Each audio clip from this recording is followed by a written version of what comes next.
Here's an interesting feature known as Go to Watch Face.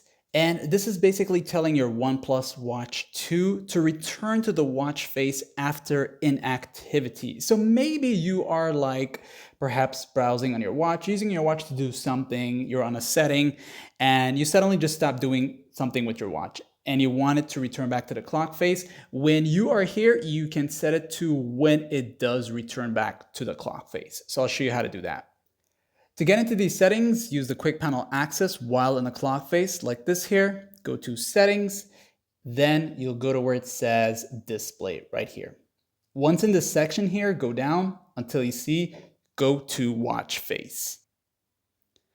You'll tap on that one time and you can set it to return immediately or after 5 seconds, 30 seconds, and even 30 to 60 seconds. And you can come back and change these at any given time like it's up.